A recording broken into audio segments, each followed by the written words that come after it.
y'all? It's your girl Sakina, and I'm back for another review. This is my review for Belle Collective. This is season 1, episode 4. Y'all already know. If y'all watch this episode, y'all know they fucking tried it at the end. Kayla fucking tried it at the end. So let's just get the, other stuff out the way so we can get to what we really here to talk about. We open up with Tamaras.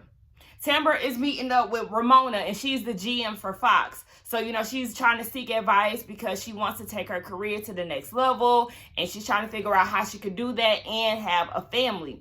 So, she's saying that Ramona is telling her, you need to get out of Jackson because you can't have what you're trying to achieve here. You got to get out of your comfort zone. Like, I understand radio has been prominent for you, but if you're trying to extend your career, baby, you got to get out of here. So then they got into the topic of family, and Ramona shares a bit of her story. Ramona said, there was a time where she did want to have children, but the fact that she had to travel a lot and all of that, her job was just so demanding, and she would do it by herself. She wasn't married at the time, so she had to make a decision, her career or kids, so she opted out of having children. And I really felt for her. I really did, because I feel like you shouldn't have to choose. Like, you can have it all. If Beyonce could do it, and I know, like, Beyonce is not, like, everybody is not here for Beyonce, but I'm just saying she's a hardworking woman. She could do it. Us regular people could do it too. You feel me? So I just really felt bad for Ramona, and Tamaras took the advice, and Ramona did tell her, like, look, you need to seek spiritual guidance to figure out what it is that you want. And Tamaras' voice, y'all, is so animated, so elevated. The way she moves her lips, it's just like, oh my gosh, like, I really want to have a family, and I also want to take it over to the next level. Like, I just really don't know if I can have it all. And I'm just like, it irks me, right? So while we on the topic of Tamaras, we see later on in the episode, she goes on a date. And the date that she goes on is with her ex that her parents was trying to get her back with in the last episode. I'm not sure why she decided to reach back out to him. I'm guessing it's because, she wants to have kids, and maybe she just wants to get back with him because that's her comfort zone or whatever. I don't know. And so she was like, I met him when I was a teenager, and we were in a relationship for many, many years. Okay. So she said that she was excited to go on a date with him. She said that they didn't leave on bad terms, and they remained good friends throughout the years. They got into the topic of having kids. They both want kids, and they don't have kids. So in her confessional, she all excited and stuff, but she was like, I need to pump the brakes. And in my head, I'm like, yeah, because this is not y'all meeting up to get back together. Like, I didn't understand why she was getting so geeked up about it either. But she talked about why they didn't work out. And he said that, Tamaras is different from Tamaras. I forgot her middle name. Tamaras Shantae or whatever, her radio personality. He said it's two different people, and he always believed in her. So because of that, he decided to, stay in the background. And she was like, okay, well, this is definitely an eye-opener.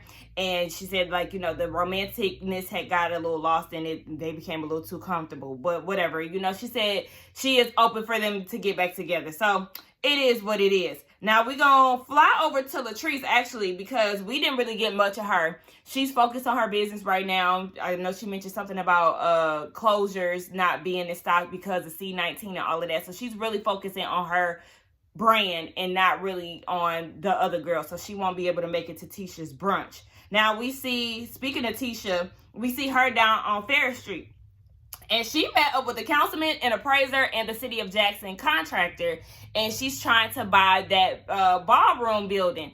The appraiser, or was it the appraiser? No, the city of Jackson shut it down real quick. He was like, no, you cannot buy that. It's not for sale, okay? You can lease it, but it's a historical building, so a lot of people are trying to hold on to that. The owners are trying to hold on to that. And with it being a historical building, you have to make sure it's up to code, the renovations, all of that. Altogether, it's going to be about $2 million. So I was like, oh, okay. I mean, this is going to be a struggle. And Tisha did say she felt discouraged when he said that it wasn't for sale. But she said she feels like she can, get it done. She wants to have like a resource center, I think at the bottom, and then have the brunch cafe at the top, wherever. I don't know if I'm mislabeling the levels, but she has a vision for this building. So hopefully she is able to at least lease it, and then over time talk about actually buying the building. She said, somehow she gonna manifest it. So, I'm here for her, and girl, get it, okay? We get over to Marie. Marie is with Jerez, and they're doing family therapy. And it's really just because of, his anger management and all of that, trying to fix the dynamic. I don't know why I couldn't say that. Fix the dynamic. So, they play the audio of how he reacted to her telling him he couldn't take the TV and all of that. And the therapist is like, okay, Jerez is looking slow the whole time. I was like, why is he staring off into the distance like that? He looks slow as hell. But, he said the reason why he lashed out the way he did is because he was confused as to why Marie was upset he was still going to college. But the thing is, sir, she's upset because you decided to go 3 hours away when you have 3 responsibilities at the house. Like, you need to stay local. Like, yes, I applaud him for going to college. I really do. But at the same time, you cannot leave your responsibilities. So, yeah, that's why she's upset, sir. You have kids to take care of. So Marie is saying, I don't think you understand that I go above and beyond for you because I did not have my mom. At the age of 8, she had to go be with her dad, and her mom left because, she had a mental illness. And so she was I think she had like an addiction, if I'm not mistaken. Yeah, she had an addiction, mental illness nonetheless. So he was like, she said she tried to pour into her kids because her mom didn't do the same for her. So, she just tried to make a vow to do the best that she could for her kids, and she felt like Jerez was taking it for granted. So the therapist, he said, what I'm going to do is teach you how to be still and how to be silent. And he broke it down in basketball language. That way Jerez can really comprehend and understand what he was saying. And I felt like he did an excellent job. I really was like, okay, you know what you're doing. Baby, I was so impressed by the therapist. And he also got into Marie and was like, you, do not record any more of your conversations. Y'all have a talk, but you don't press play, okay? Like, don't do that. So I was just like, okay. He said that Jerez is going through growing pains, but he was going to help work it out. And I really, really love that therapist. I felt like that was a great scene. We see that Tisha and Antoinette, they go to the Civil Rights Museum. And they go and walk through, they're asking questions like, why us? Why Black people? And I think all of us, when we think of Black history and slavery and things, we always question why us. Not even the fact that we wanted to happen to somebody else. It's just the fact that, damn, y'all really treated us like this because of our appearance, our skin tone. Y'all created this hate within ourselves and our community. And it's just like this whole mind fuck. And y'all, it's Black History Month. Y'all know how it's real extra raw right now. So it's just a lot. It just brings drive to Antoinette. She wants to open up her practice and serve her people. And Tisha does the same thing with her brunches. So Tisha was like, look, I'm having a brunch and I need you to be there because I am working on something on my end. So I want to present it to you ladies, and I hope that you will come. So she said that she was going to come, but Tisha said that she feels like her and Antoinette really bonded. And I said, sis, don't get ahead of yourself because she's really fake and she really be talking shit about you behind your back just to please Latrice. So yeah, but she said that she was going to come down to the brunch. So we get down to the brunch. Hold on. Get my notes together. Okay, so we get down to the brunch, and Tamara is hosting this one, so Tisha don't really have to do too much like she did on the first one. The councilman is there as well as Miss Dorothy, which is the bridge between the people and Fair Street. So, she got her people there in support. Marie, she's there. Everybody looked good. She was being shady towards Antoinette because Antoinette came and gave her a hug, her and Etsy, and she was like, oh, so you got your little sidekick ain't here today. You want to be my friend? Okay. I was like, Marie, let it go. But I get it. Like, yeah, I get it. She said that Antoinette looked like she was going to a funeral. And I did laugh because I thought the same thing when I seen Antoinette. She looked good, but I was like, you are giving funeral vibes, and then she compared it like with the whole gloves and stuff. But then I was like, Essie got on gloves too. So I mean, it's just funny that we thought the same thing. They started off with affirmations. The affirmation is, I'm a strong, black, beautiful woman, or something like that. And then you got Kayla on there in attendance, and she was like, I'm white. So then this is when I was like, why is Kayla here? As soon as I seen her, before I even knew that she was going to show her ass the way that she did, I said, why is she here? Because I'm tired of these shows trying to have white women in the mix of black women. Look at Housewives of Atlanta, Kim. Look at Married to Medicine, Carrie. Look at this show. Y'all got Kayla in the mix. Like, why do we have to have a white woman in the mix with us? But then you get the Housewives shows, OC, Beverly Hills, New York, all the other shows like Dallas, and there was no black woman in sight up until Garcelle, which was this year, and that was because of the movement, basically. Like, we didn't ask for this, we really didn't. And if y'all gonna give us a black woman, give us more than one, because we don't need to be the minority. Like, we already get where we stand. But if you gonna give us a black person, give us 2 or 3, bitch. It don't need to be just one woman, one black woman in the mix of these white women. So I was just like, why the fuck is she here? And baby, anyway, Tambra asked the women, have y'all ever experienced racism? And of course, with them being in the South, they have. And everybody started to share their experiences. And Tambra said, I didn't experience racism up until now. Up until recently, she said she doesn't like to pump her own gas, so she goes to a full-service gas station. So she's waiting to be served, and no one had come out to service her. But an older white person came and immediately got service. So she, spoke on it and was like, excuse me, like, I was here. And she said that was the first time she felt like it was racism. And Tambra had to let her know, it's probably in regards to your skin tone, because you are a light-skinned woman, so it is a bit different for you. However, just because you are light-skinned, don't think that, just because you are light-skinned, don't think that you haven't experienced racism. It may not have been as loud as it is with, a darker complected black person, but just know it may have been subtle, but you've experienced it, especially living here in Mississippi. And Antoinette has spoke to that too. She was like, I am a light-skinned woman. However, I get the death stare or whatever from white people in my career field. I'm a black woman in a dominating field, in a white male dominated field. So, I'm really getting looked at like, we don't want you here. And one of the ladies there was like, yeah, you're a double minority. Not only are you in a white man's world, you're also a black woman. So, just a double minority. And everybody related to that. And I really did like that whole conversation. Now, as everything is going on, Kaylon looks visibly, girl, what? Visibly, looks visibly upset, right? And I was like, okay, wait, like, am I the only one noticing this? And then the camera started focusing on her. So as they're going on about their stories, she decides to get up and walk out. And I said, oh my gosh, here we go. Here we go with the bullshit, right?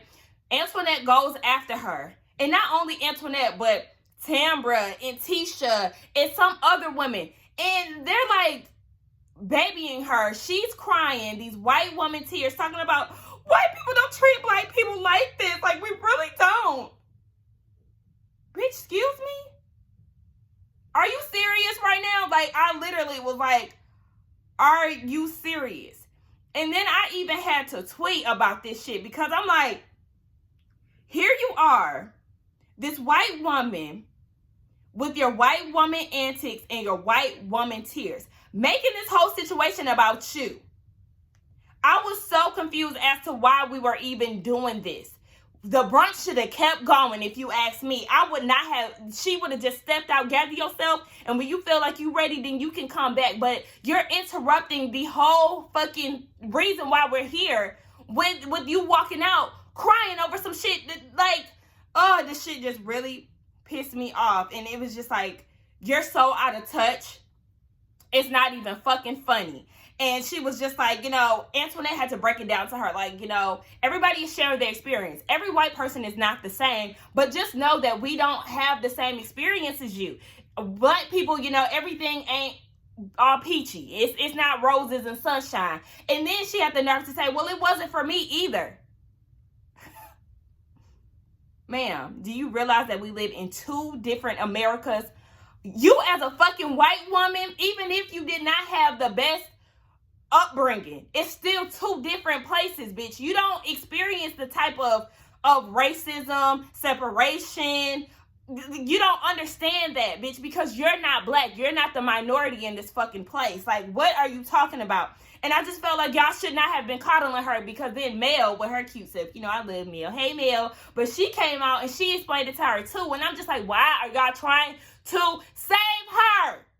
Then she also let her know, too, like, be prepared, because they still talking about it, okay? So, yeah, you about to go back to the same thing that you walked away from. And she was like, oh, well, in the 15s, what she said, in the 1950s and 60s, it was, attack black people. And now here we are today, and it's attack white people. Y'all are not the fucking victim, bitch. What are you talking about? What are you talking about? When I tell y'all, I was fuming. I was fucking fuming. Listening to this white girl sit here and try to act like her people are the fucking victim. And then she was like, we need to find a medium. Girl, fuck you. Fuck you, Kayla. And I just felt like they should have left her out there crying alone by herself. So then they go back into the brunch, right? And Kayla said that she felt attacked. How dare you say that? How dare you say that you felt attacked? When we are sharing our experience here in America, our real experience. Bitch, this is not some made up fairy tale, bitch. That's what I'm saying. You're out of fucking touch. This is real, and you're sitting here diminishing the things that we've been through as black women, as a black people, period. Men and women. Like, what the fuck are you talking about? And then she goes and says that, the media makes it seem like white people hate black people, and that's not the case. Antoinette, you take your white friend to the Civil Rights Museum so she can wake the fuck up. Turn on the news, bitch, so you can wake the fuck up. Do you see how many of your white cousins and your Karens are hurting us black people, calling the police? You see the police on our fucking necks and shit? Like, what? Make it make sense. Like, when I tell y'all that would have been the last day me and that bitch would have been friends. Because, Antoinette, you're obviously not doing your fucking job as a black woman trying to educate your white friends. She don't even need to be educated. Like, I don't understand how you don't get that this shit goes on, and it's been going on for fucking years. Oh, my gosh, this shit just made me so mad. So then she goes and talks about herself, okay? Talks about herself, saying she comes from a prominent white family. What the fuck does this have to do with this? Talking about her great-great-great-great-granddad is who? Jefferson Davis. Who the fuck is that? I don't know if he's a president or what, but bitch, what does this have to do with what we're talking about here at this brunch? Bitch, this has nothing to do with that. And I'm just like, do you know the real America, bitch? Do you? Because obviously you fucking don't. And then Marie, this is when I was so here for Marie and Etsy, because Marie was like, hold on, wait, I'm sorry. I don't mean to interrupt, but we're here for Tisha, okay? She has an announcement. Can we get back to the basics? Because we talking about this a little too long, honey. I don't understand why we're still here with this. And I'm like, hello, thank you. And Etsy had to let her know, too, like, this is not what we came here for, okay? This is about Tisha. Let's bring it back to her announcement, please. So the white girl has the nerve to say, we're talking about real stuff right now. And so were we. But your ass had to get up and cry in the damn lobby because you couldn't take it. You couldn't deal with the shit that we've been going through for 400 plus years. But yet, when you're interrupted about your story about, your prominent family and your great-great-great-granddad, you feel offended. Bitch, fuck you. And then she said that Marie was trying to gain control and wanted to be the center of attention. Says the bitch who got up and cried because people were telling their truths. So then she had the nerve to call Marie a nobody. Excuse me, bitch. Who are you? Like Marie said, bitch, Google me, okay? And you will learn about me because I'm making history. Bitch, what about you? Who are you? We don't need you here. And that's what I'm saying. We don't need. Sometimes this shit just needs to be for us. Kaylon did not need to be there. Antoinette, don't bring this bitch around us no motherfucking more. Look, I'm acting like I'm there talking about us. Don't bring her in the group any fucking more. Because I was like, you know what? I would make that bitch cry. I would really make that bitch cry. She would definitely feel alone. So then, like, I'm just like, where is all this buckness coming from when you was just playing the victim 2 minutes ago, bitch? Don't get beside yourself. And then the councilman leaves because at this point, the brunch is just getting too chaotic. And this is where I really have to point the finger at Tisha. Tisha, this is your brunch. Why didn't you have this bitch leave? You should have made Kaylon leave. The moment that she made the brunch about her and she didn't understand where y'all were coming from as black women, you should have made her leave because obviously, bitch, this is not for you, honey. This is not for you. Go ahead about your business. Go cry in the car, but you cannot be here anymore. Like, I just didn't understand it. And then she had the nerve to tell Marie to come here. Come here for what? Why you getting all bucking your chest like you about to do something? Because your kind is the type to provoke somebody or try to antagonize them, and then they hit you, and then you want to press charges. Girl, fuck you. Girl, fuck this. I was so mad, y'all. I was so mad. And Marie was just like, you not, bitch, excuse me, this is not the 1950s. You don't tell me to come here, bitch. And she said in her confessional, she had thought about her ancestors and all that they had been through. And then at this point, like, the brunch is just done. And Tisha was saying in her confessional, you know, I appreciate Marie for looking out for me, but this just wasn't the time. And I said, this was the time that you took control over your brunch and kicked that white girl out of here. For real. For real. This is what you really should have done. Like, I'm not understanding why you didn't kick her out because it just wasn't the place for her. And like I said, I don't want to see her again. Carlos King, y'all know that this was very triggering for a lot of us. Y'all don't need to bring Kaylon back in the mix. Stop bringing these women around us, okay? Please. Because why do we always have to be the ones to be inclusive? Like, I don't understand it. This is the second go round that Tisha tried to have a brunch and it was a flop because she wasn't able to tell her vision with Fair Street. So, I mean, y'all let me know what y'all thought about this episode, baby. I was pissed to the highest of pistivity, okay? But yeah, y'all let me know what y'all think. Kaylon tried it. She tried it. Let's get down in the comments. And I think we're going to go live tonight to talk about Married at First Sight and this episode. Y'all, yes, we're going to go live tonight. I'm going to post in the community tab so y'all can know what time and all of that good stuff. Yes, don't forget to like, comment, and subscribe to my channel. I love y'all, and I will see y'all in the next one. Power to the people. Bye.